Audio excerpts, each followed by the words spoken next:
Este tema se graba para la materia de fisiopatología 3 de la carrera de nutrición aplicada en la Universidad Abierta a Distancia de México con el doctor Alejandro García Arriaga como tutor. Mi nombre es Germán Díaz Aroche, mi matrícula es CS1611300336. Estamos hablando de enfermedades hematológicas. Esencialmente en este tema vamos a hablar de leucemias.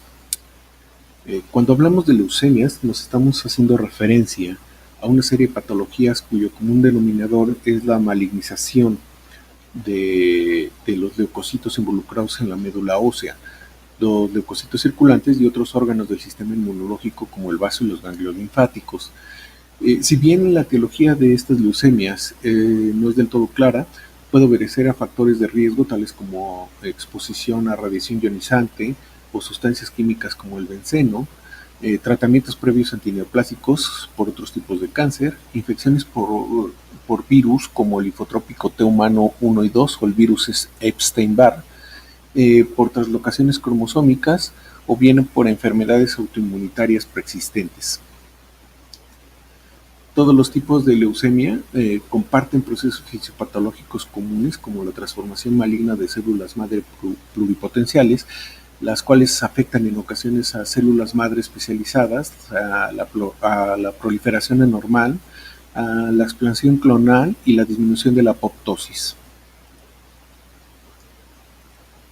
Hay diversos tipos de leucemia, pero en este caso vamos a hablar en primer lugar de la leucemia linfoblástica aguda, la cual es una enfermedad maligna que afecta a la médula ósea, esencialmente a los precursores linfoides primarios, los cuales proliferan convirtiéndose en linfocitos que rápidamente se malignizan, desplazando a células hematopoyéticas normales de la médula ósea.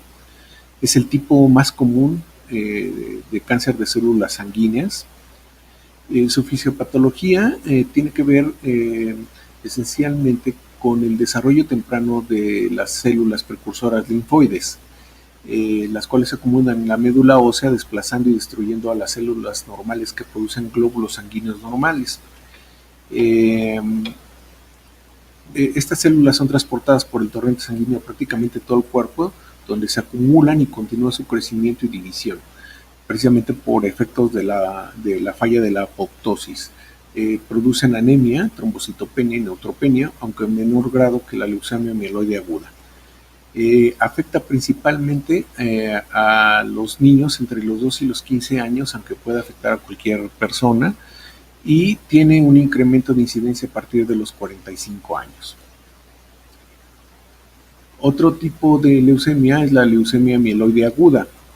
En este tipo de leucemia se da una proliferación descontrolada de células progenitoras mielocíticas de diferenciación anormal.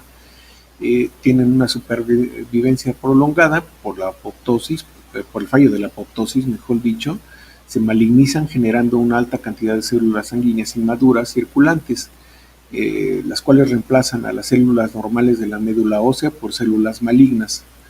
Su fisiopatología se distingue por tener una reducción de la maduración de las células de la médula ósea en etapas tempranas del desarrollo.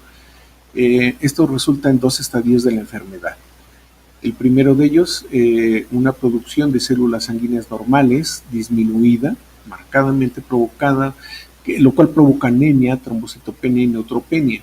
Y una segunda etapa con una rápida proliferación de mieloblastos anormales, al mismo tiempo que existe una reducción de la capacidad de apoptosis, resultando en la acumulación de células malignas en la médula ósea, en la sangre y frecuentemente en el vaso ligado.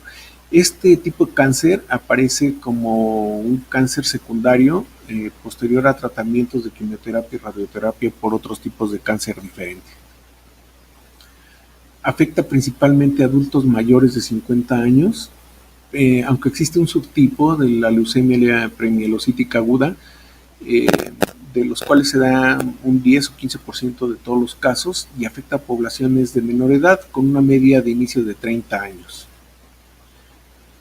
El siguiente tipo es la leucemia linfocítica crónica, el cual es un desorden monoclonal caracterizado por la acumulación progresiva de linfocitos neoplásicos con predominio de linfocitos tipo B, los cuales tienen un periodo de vida largo y se infiltran en la sangre periférica, la médula ósea, el vaso y los ganglios linfáticos.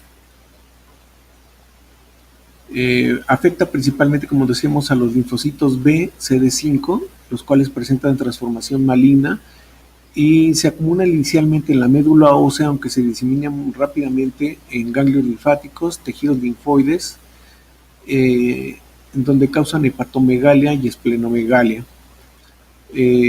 Puede llegar a causar anemia, neutropenia, trombocitopenia y una escasa producción de inmunoglobulinas. Este tipo de cáncer, si bien no está del todo claro su etiología, en la mayoría de los casos parece obedecer a componentes hereditarios. Afecta principalmente a personas mayores de 60 años y en una proporción de 2 hombres por una mujer.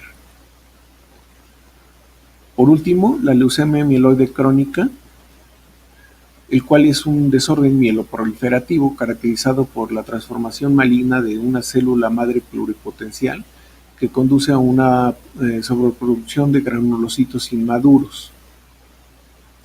Se da por una translocación recíproca conocida como cromosoma Filadelfia, en donde una parte del cromosoma 9, el cual que contiene un oncogen CABL, se trasloca al cromosoma 22, con el cual se funciona formando el gen BCR-ABL, el cual genera una proteína quimérica con la producción de tirosina sinasa constitutiva específica. Esta enfermedad aparece cuando la célula hematopoyética inicia una producción excesiva de granulocitos, lo que genera que la médula ósea, lo cual se genera principalmente en la médula ósea, posteriormente en vaso y en el hígado conforme se da el desarrollo de estas células llevadas a través del torrente sanguíneo. Afecta a personas antes de los 10 años, aunque la edad promedio del diagnóstico es de entre 45 y 55 años, afectando indistintamente a ambos sexos. Esta es la bibliografía consultada. Y pues por este tema prácticamente es todo. Muchísimas gracias por su atención.